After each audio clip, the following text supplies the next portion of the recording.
Mi nombre es Pablo Trujillo García, soy arquitecto, perito en la Coordinación Nacional de Monumentos Históricos del INAH y les doy la bienvenida a este espacio y agradezco la invitación para participar en este evento. En esta ocasión hablaré sobre la Calzada Vallejo como un vestigio del Camino Real de Tierra Adentro en la Ciudad de México. Me voy a permitir compartirles pantalla. Quiero mencionar que este trabajo me ha llevado a entender un poco sobre el inicio del Camino Real de Tierra Adentro. Mi interés en este tema se da a partir de una convocatoria que lanza la Dirección de Patrimonio Mundial del Instituto Nacional de Antropología e Historia, donde participamos en un proyecto que se denomina Diagnóstico del estado de conservación para los 60 componentes del Camino Real de Tierra Adentro, en el cual colabora la Coordinación Nacional de Monumentos Históricos, donde yo laboro, y el Centro INAH en los estados del país.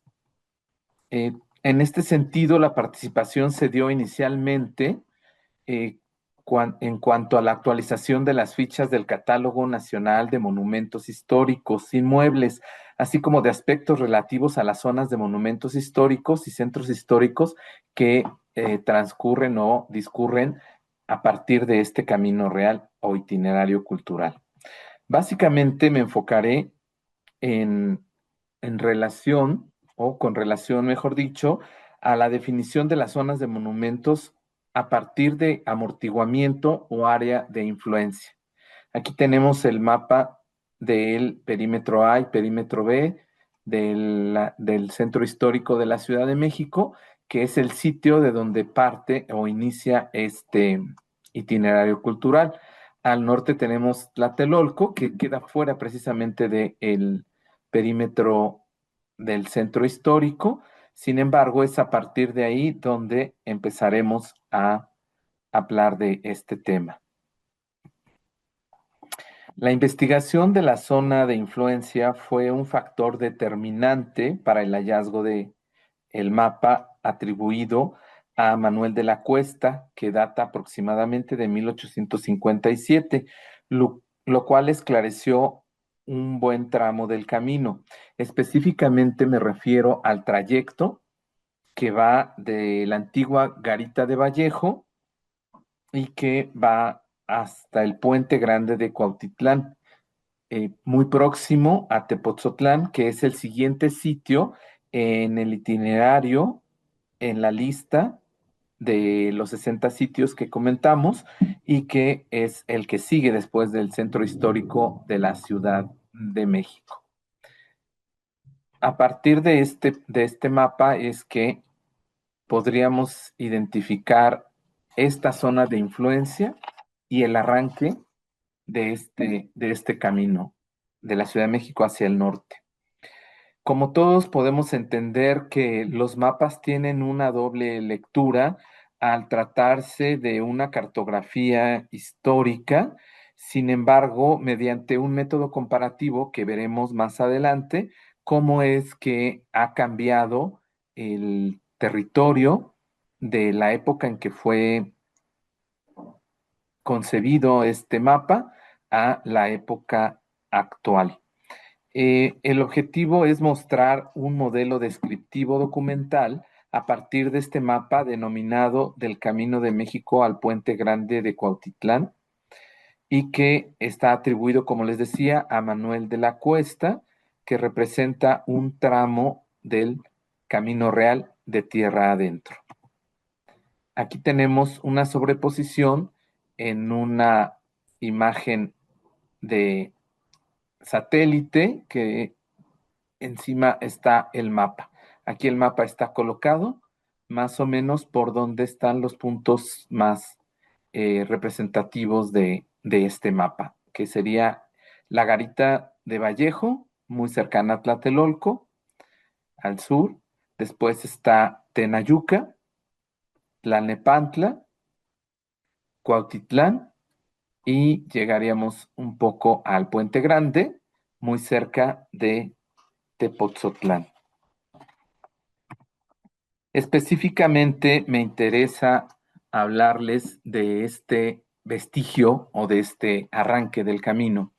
Este mapa que están viendo muestra varias de las calzadas prehispánicas que daban acceso y comunicaban a la ciudad de México Tenochtitlan con las orillas del lago, el lago de Texcoco. En este mapa vemos resaltada esta calzada que va de Tlatelolco a Tenayuca y eh, es la que va, digamos, hacia el o norponiente.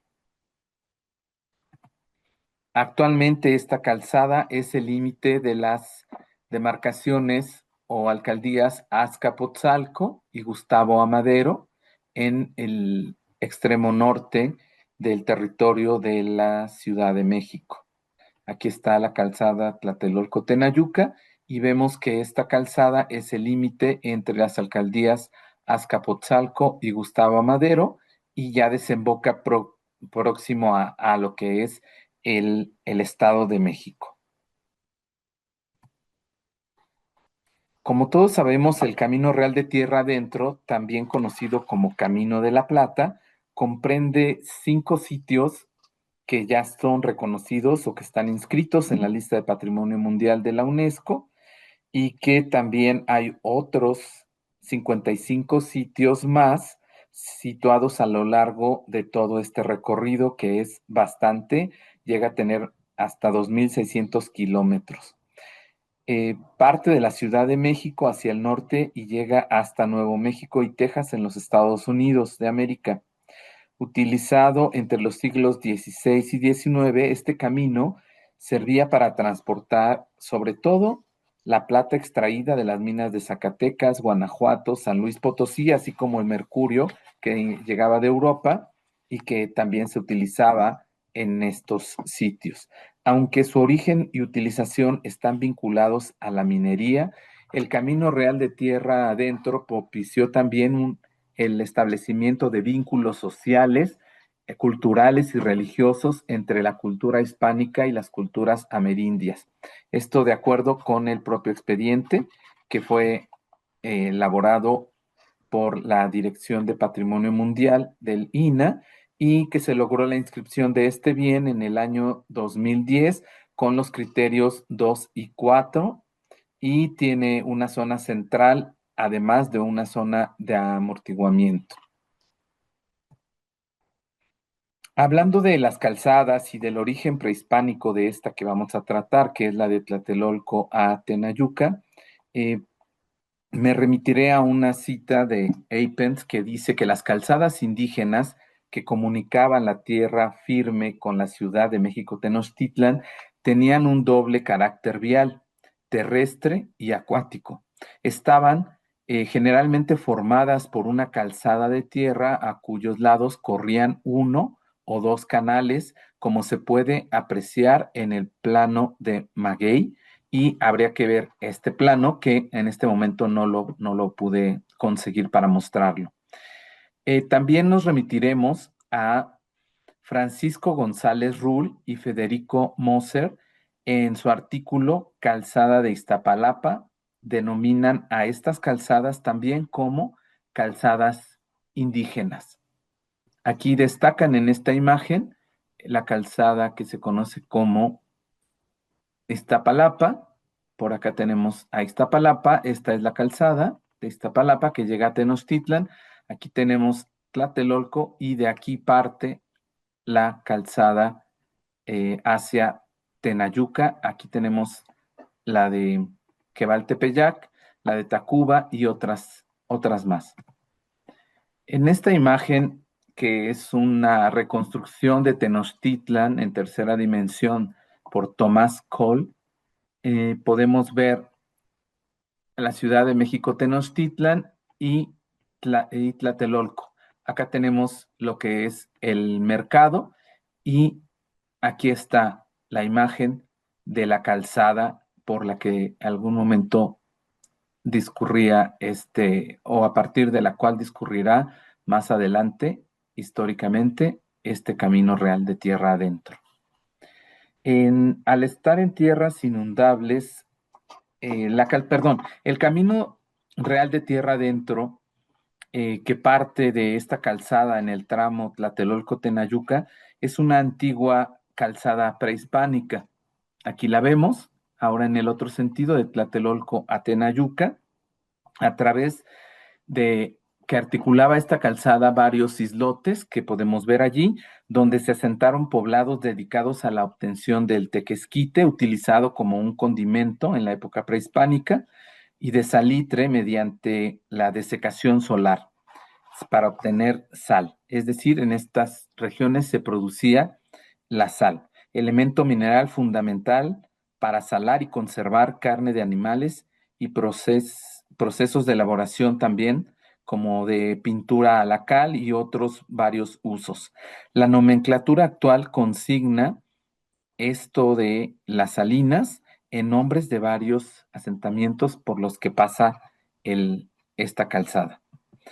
Al estar en tierras inundables donde había tulares y carrizales, también cosechaban y trabajaban para elaborar canastos y petates. Asimismo, el aprovechamiento de especies acuáticas era recurrente en esta zona, ya que se utilizaban para el consumo gastronómico y alimentario.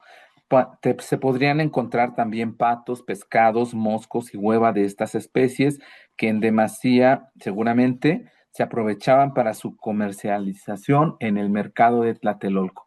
Esta imagen que tenemos aquí es de Diego Rivera, se encuentra en el Palacio Nacional, donde se aprecia el mercado de Tlatelolco y la gran cantidad de mercancías. Aquí vemos, por ejemplo, los petates que se elaboraban a partir de estas especies vegetales que discurrían también junto a las calzadas o algunas otras especies que se consumían como pescados y algunos otros animales para el consumo humano. Eh, Estas calzadas fungieron como delimitantes del lago, como diques o como barreras para separar las aguas por diferencias de nivel o por salinidad. Había unos lagos que eran, una parte del lago que eran más salinas u otras menos, y también estas calzadas fungían no solo como vías de comunicación, sino para separar estos niveles y estas salinidades. No obstante, la función principal era el traslado de personas y sus mercancías de un lugar a otro, por lo que eran, digamos, multifunción. Desde su origen y construcción como vía de comunicación, esta calzada fue utilizada por las personas y por las élites de comerciantes mexicas que eran conocidos como los Posteca, que era una comerciante de élite de mexicas y eran las personas que transportaban las mercancías que iban o que llegaban y que salían de México Tenochtitlan, principalmente a partir del mercado de Tlatelolco, que era donde se distribuían ya posteriormente. De acuerdo con Francisco González Rull y Federico Moser, quienes ubican en 1962 un corte estratigráfico de la calzada de Iztapalapa, cerca de San Pablo, estamos hablando de la zona sur de Tenochtitlan. Un año más tarde, es decir, en 1963, el mismo Francisco González Rull publicaba los descubrimientos arqueológicos que sucedieron con la construcción de las líneas 1 y 2 del metro en la estación Pino Suárez, donde convergen o cruzan estas dos líneas. Aquí me gustaría hacer una cita de este artículo que publica González Rull y dice: toda la red vial, al igual que la ciudad misma, está asentada sobre los sedimentos de un antiguo sistema lacustre, cuyos limos presentan un color verde muy característico. Sobre este sedimento lacustre se formó la calzada con barro proveniente de cementeras cercanas, como lo demuestra el hecho de encontrarse tiestos mezclados con los fragmentos de la roca consolidante. El coronamiento de la calzada estaba terminado por una mayor abundancia del ya mencionado material volcánico y de tierra apisonada, que no llegaba a modo alguno a formar un verdadero pavimento o enlosado como lo encontrado en el subsuelo de la Plaza de la Constitución, sino más bien una especie de terracería. No se ha encontrado restos ni huellas de nada parecido a muros de contención o tablaestacados, ni de ninguna otra obra de defensa, tal vez por ser parte del lago, las aguas someras y por lo mismo peligrosas para la calzada. Aquí tenemos un ejemplo de la calzada que en esa época todavía era visible. Esta foto de Braulio García Mejía nos da cuenta de la calzada Peñón Texcoco, que va del Peñón de los Baños, precisamente cerca del Aeropuerto Internacional Benito Juárez de la Ciudad de México, y va hacia Texcoco. Esta imagen muestra un poco la forma que pudo haber tenido alguna de estas calzadas. Posteriormente a la llegada de los españoles en la época virreinal, los Posteca fueron relevados por tamemes, mercaderes, arrieros, recuas, ganaderos y negociantes. La estructura constructiva del camino se transformó para dar paso a estos animales de carga, es decir, las calzadas indígenas o prehispánicas se convierten para recibir ahora animales de carga, así como también carretas, diligencias utilizadas por funcionarios, frailes, virreyes que transitaban por la actualmente llamada Calzada Vallejo para ir de la Ciudad de México hacia Tenayuca y de ahí continuar hasta territorios del septentrión mexicano o novohispano. El tránsito, el intercambio comercial y el traslado de minerales como oro, pero sobre todo plata, eran el pan de cada día en estas rutas. La antigua calzada Tenayuca pudo haber sido un camino fangoso que iniciaba en el centro ceremonial y mercado de Tlatelolco y de ahí conectaba con tierra firme hasta el asentamiento de Tenayuca, donde actualmente está una zona de monumentos arqueológicos, la zona de Tenayuca. Esta calzada indígena fue y aún sigue siendo una vía de comunicación necesaria. Se dice que el nombre con el que actualmente se conoce, que es Calzada Vallejo, se debe a que con la llegada de los españoles, los terrenos que convergen a los costados de esta vía fueron otorgados a un terrateniente de nombre Antonio Vallejo, por lo que con la redistribución de estos terrenos fue renombrada como Calzada Vallejo. En estas imágenes de satélite o de mapas podemos ver cómo transcurre desde el sur, donde vemos aquí, por ejemplo, la unidad Nonoalco-Tlatelolco. Acá viene la avenida de los Insurgentes, y esta es actualmente la Calzada Vallejo, que aquí tenemos también desde Tlatelolco hasta la zona arqueológica de Tenayuca.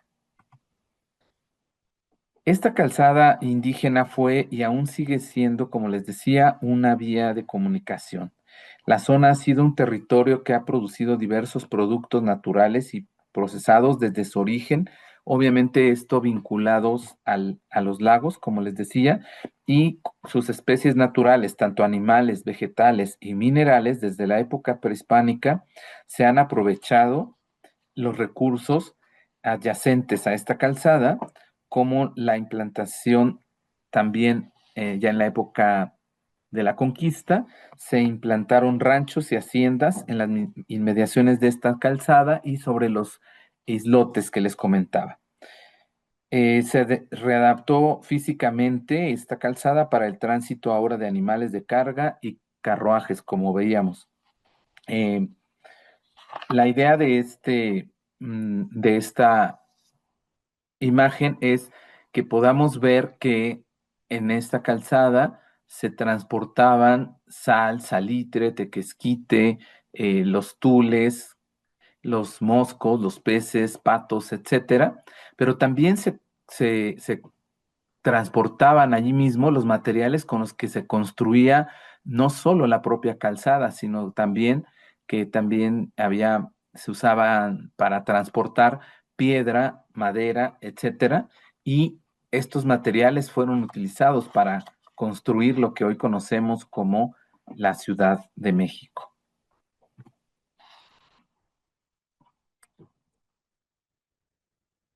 El punto que vemos al sur de este mapa, que es la Ciudad de México, y el siguiente dentro de este mapa que tiene los 60 sitios eh, que componen el itinerario cultural del Camino Real de Tierra Adentro, entre la Ciudad de México y Tenochtitlan no habría algo identificado todavía, y me parece que la aportación de este mapa es que nos permite identificar los puntos que van allí, en este caso desde Tenochtitlan, pasando por Tlatelolco y por Tenayuca.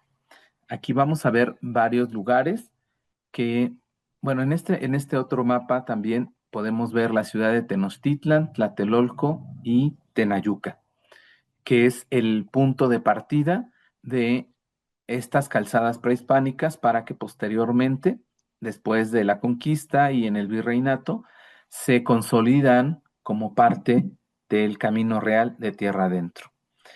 Aquí tenemos una imagen de Eugenio Landesio que data de 1870 y que se puede apreciar en el Museo Nacional de Arte, MUNAL, eh, y se denomina el Valle de México desde el Cerro del Tenayo. Esta familia que vemos aquí como en un día de campo nos muestra que están sobre este Cerro del Tenayo, donde se aprecia al fondo la Ciudad de México, y aquí pasa la calzada. Aquí el lago obviamente para esta época ya está desecado, pero aquí está la calzada, los ranchos y poblados que se van asentando y cómo llega hasta esta pirámide que se ve aquí, que es la de Tenayuca. De Tlatelolco a Tenayuca, esta calzada prehispánica es este origen del Camino Real de Tierra Adentro. Volviendo al mapa, me gustaría resaltar básicamente estos tres puntos: Tlatelolco, Tenayuca, que es en el que nos estamos enfocando, y de Tenayuca llega, digamos, hasta el otro punto que está identificado en el itinerario de 60 sitios, Tepoztlán. Aquí estamos viendo que de Tlatelolco a Tenayuca, Tlanepantla, Cuautitlán, Tepoztlán, es la información que nos aporta el plano de 1857 de Manuel de la Cuesta, que ha servido para identificar el tramo de Tlatelolco a Tenayuca. Aquí vamos a ver los sitios que van desde Tlatelolco hacia Tenayuca. Esta es la antigua calzada indígena o prehispánica, y aquí hay asentamientos para esta época. eh, Aunque ya estamos hablando de México independiente, se aprecian todavía poblados y haciendas en este territorio. En este otro mapa podemos ver la Ciudad de México, Tlatelolco y la calzada que va de Tlatelolco a Tenayuca. Acá tenemos nuevamente, ahora en el mapa de Manuel de la Cuesta, vamos a identificar estos sitios para que vayamos teniendo una idea de los lugares por donde va transcurriendo este camino entre Tlatelolco, Tenayuca y llegando a Tlalnepantla, ya en el Estado de México.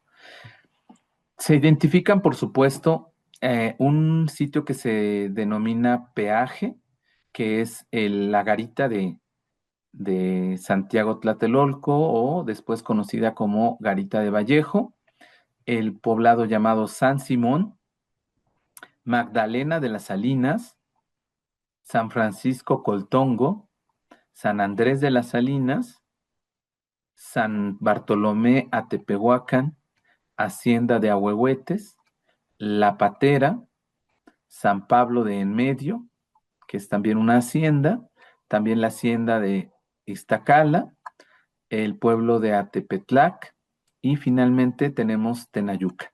Por aquí tenemos en el mapa Tlalnepantla.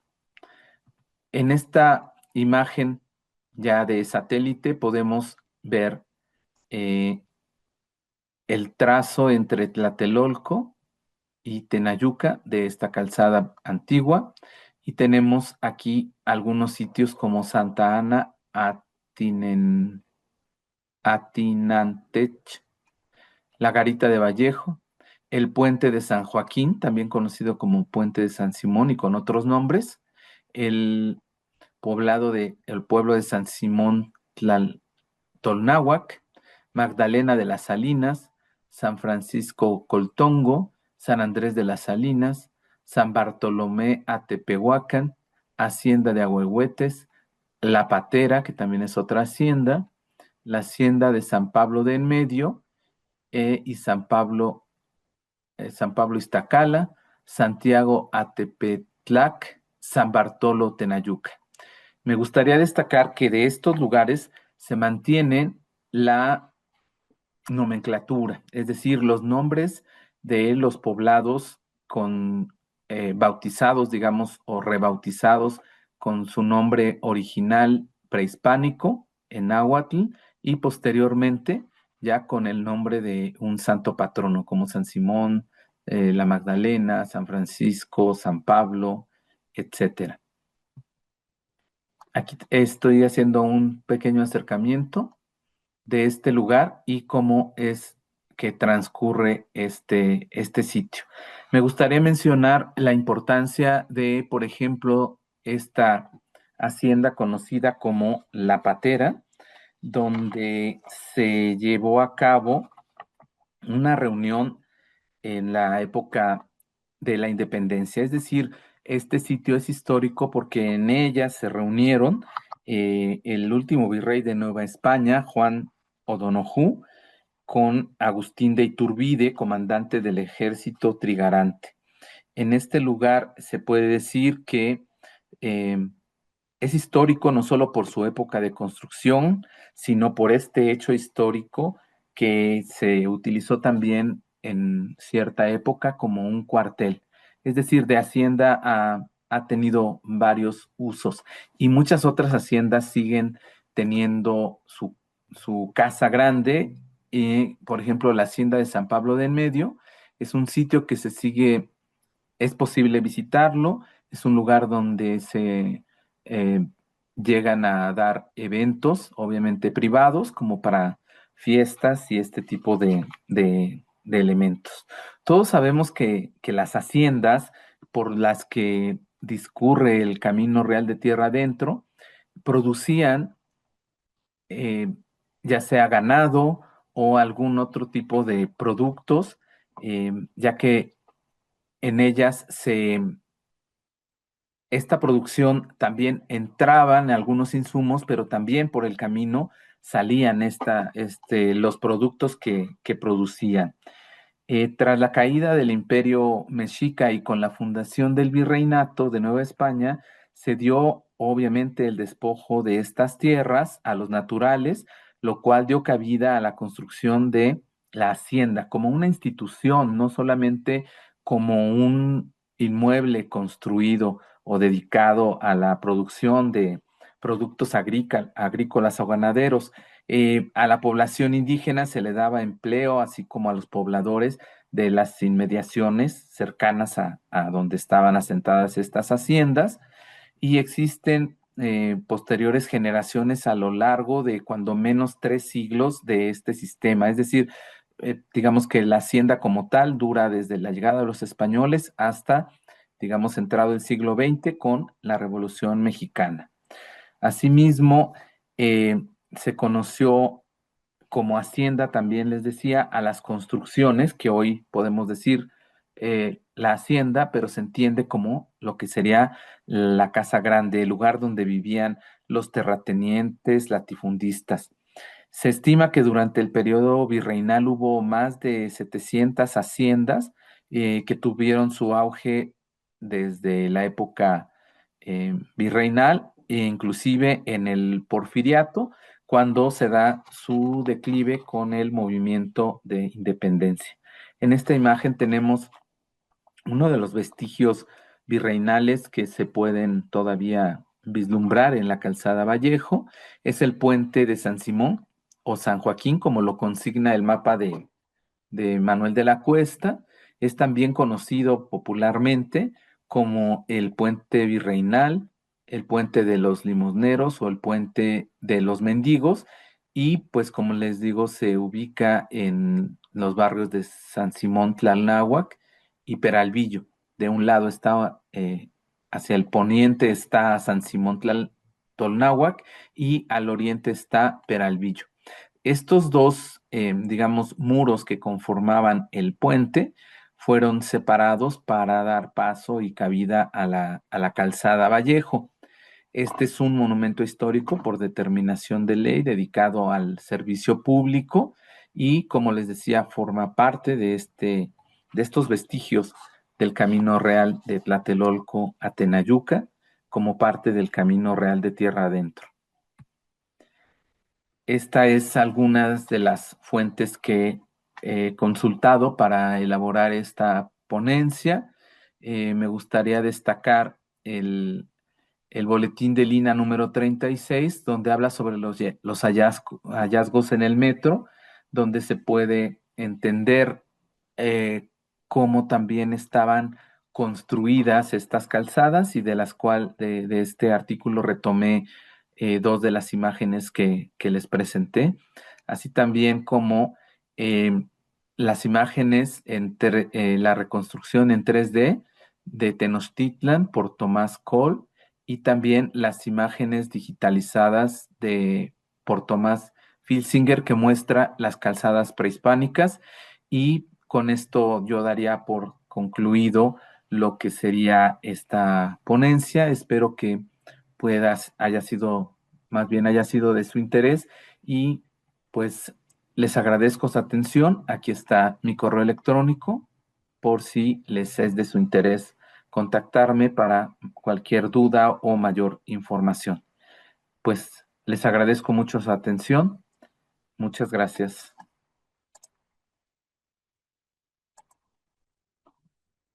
Muchas gracias a quienes me invitaron y a quienes me escucharon en esta ocasión. Nos vemos pronto. Hasta luego.